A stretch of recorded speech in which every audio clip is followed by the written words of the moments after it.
Okay, let's dive right into this explainer. We are talking about the absolute keystone of pool maintenance, mastering volume and chemistry. Because let's face it, knowing your exact pool volume is literally the skeleton key to unlocking everything else. So let me ask you this. Do you know exactly how many gallons are in your pool? And I mean exactly. I ask because treating pool chemistry is a whole lot like baking. You wouldn't just guess how much flour to throw into a cake batter, right? But, surprisingly, that is exactly what a lot of people do when they just eyeball a bucket of shock and toss it into their backyard oasis. Here's the reality check. A 10% error in guessing your pool's volume. Well, that equals a 10% error in every single chemical addition you make. It's a domino effect. If you guess wrong, that error compounds rapidly. We're talking green water, damaged equipment, and honestly, just throwing money down the drain. Which is exactly why we absolutely have to measure precisely. Right, so here is our roadmap for today. We're going to cover 1. Why pool volume matters. 2. The universal magic multiplier. 3. Calculating by pool shape.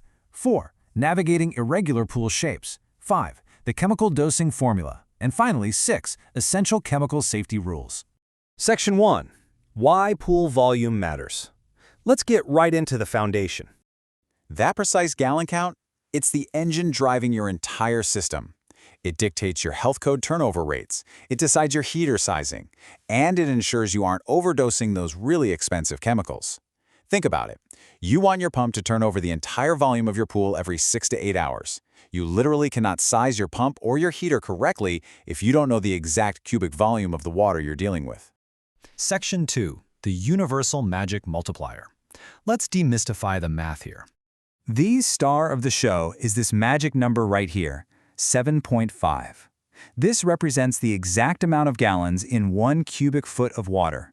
Well, okay, actually, if we want to be incredibly precise, it's 7.48052 gallons. But let's be real, 7.5 is the universally accepted industry standard, and it makes the math so much smoother and totally reliable. Regardless of what your pool looks like, finding your volume always follows these 3 simple steps. It's the universal order of operations. Step 1, find the surface area. Step 2, multiply that by the average depth to get your total cubic feet. And step 3, you just multiply that number by our magic 7.5 to get your total gallons. Simple as that. Section 3. Calculating by pool shape. Let's see how this works when we start looking at different designs. I like to think of these shape modifiers as basically cheat codes. They just adjust your surface area calculation based on how much the curves of the pool cut into a standard rectangle. So, a rectangular pool? Super straightforward. Just length times width. Multiply by 1. But a round or oval pool doesn't fill those corners, so we multiply by 0.7854. And for kidney pools, we use a special modifier of 0.45. Section 4. Navigating irregular pool shapes. Because we all know not every pool is a perfect rectangle or a circle. What if you have a custom or an L-shaped pool? The trick here is to just visualize slicing the pool into simple, manageable rectangles. Look at this L shape, for example. You just calculate the main section, then you calculate the smaller leg section. Add those 2 cubic footages together, and only then do you multiply by 7.5 to convert it to gallons. It's like putting together a giant puzzle. And hey, remember that 0.45 modifier for kidney pools? Here is exactly how you use that cheat code. You simply measure the widest point of the large curve. Let's call that width A. And the widest point of the small curve, width B. Add those 2 together, multiply by the length, and then just let that 0.45 constant handle all the heavy math for the indented area.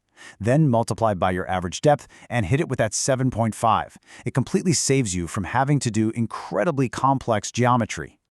Section 5. The chemical dosing formula. Time to trade the tape measure for the test kit. Have you ever noticed this? Most product labels give you directions based on a standard 10,000-gallon baseline. They rarely tell you exactly what to put in your specific pool, so they are really relying on you to scale that 10,000-gallon rule up or down based on your unique setup. To accurately scale those label instructions to your specific pool, here's the golden formula. You just divide your actual volume by 10,000 and multiply that result by the recommended chart dose. For example, if you have a 25,000-gallon pool, you divide 25,000 by 10,000 to get 2.5. Then, you simply multiply whatever the back of the bottle says by 2.5. Boom, exact dosage.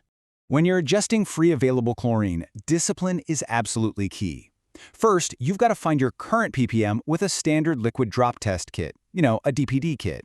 Subtract that current number from your target ppm, and that gives you your exact change amount. Then apply our dosing formula. But listen to this is crucial. Changing your chlorine will alter your pH, so you absolutely must verify that your pH is strictly stable between 7.2 and 7.8 first. If your pH is out of whack, your chlorine is basically on strike and won't work effectively anyway. Now, balancing alkalinity? That requires some real patience. If it's too high, you lower it by pouring acid in concentrated pockets right in the deep end. This safely burns off those alkaline materials. On the flip side, if you need to raise it, you're going to use sodium bicarbonate, basically baking soda. But here's the rule. You never adjust more than 50 parts per million at a single time. Slow and steady wins the race when it comes to alkalinity. Section 6, Essential Chemical Safety Rules. Because honestly, all this precision math means absolutely nothing without safety.